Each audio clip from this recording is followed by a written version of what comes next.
Assalamualaikum warahmatullahi wabarakatuh.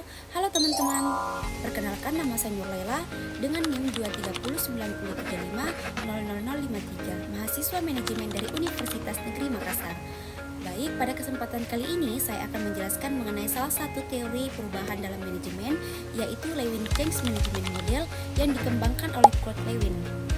Dalam kehidupan sehari-hari, kita pasti pernah mengalami yang namanya perubahan, baik dalam lingkungan belajar, organisasi, maupun kehidupan pribadi.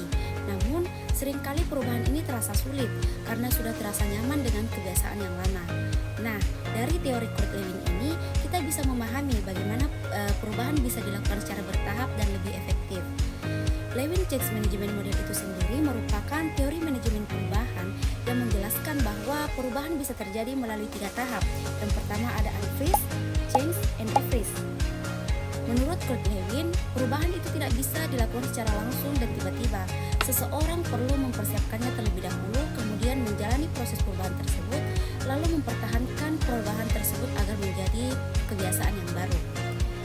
Pada tahap pertama yaitu unfreeze atau pencairan, tahap ini merupakan proses ketika seseorang mulai sadar bahwa kebiasaan lama ini sudah tidak efektif dan perlu diubah. Pada tahap ini biasanya muncul kesadaran yang terjadi ketika menghadapi masalah. Contohnya dalam kehidupan mahasiswa, misal ada seorang mahasiswa yang memiliki kebiasaan sering menunda mengerjakan tugas. Awalnya ia akan merasa santai karena berpikir tugasnya bisa dikerjakan nanti. Namun lama-kelamaan tugas tersebut akan mulai menumpuk, sering begadang, mulai stres karena nilai akademiknya mulai menurun.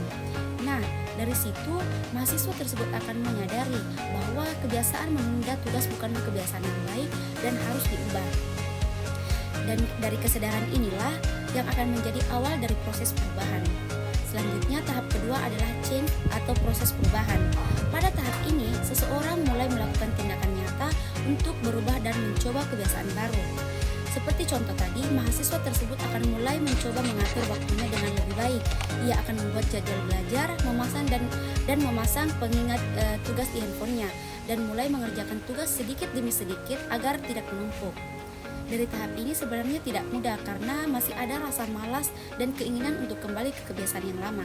Namun, karena ada tujuan untuk menjadi lebih disiplin dan memperbaiki nilai akademik, mahasiswa tersebut menjadi dan mencoba menyesuaikan diri dengan pola yang lebih baru.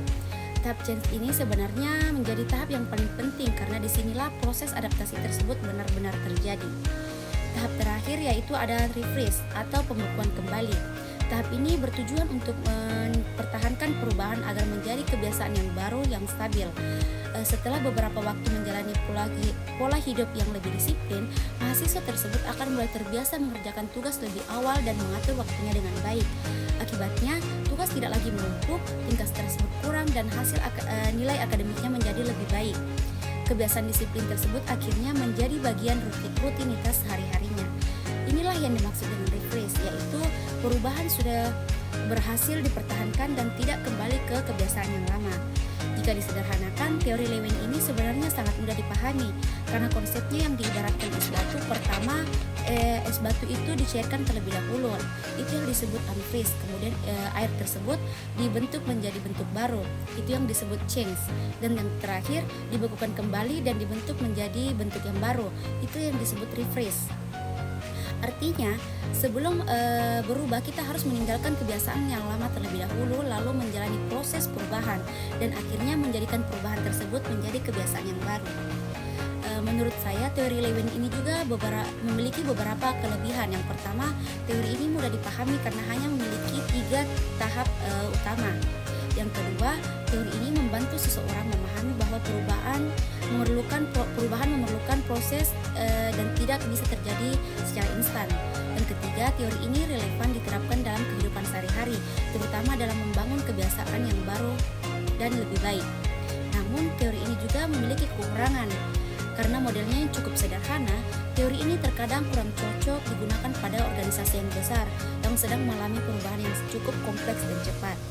Selain itu, teori ini juga menganggap perubahan memiliki tahap yang tetap, padahal dalam kehidupan nyata, perubahan itu sering terjadi secara terus-menerus.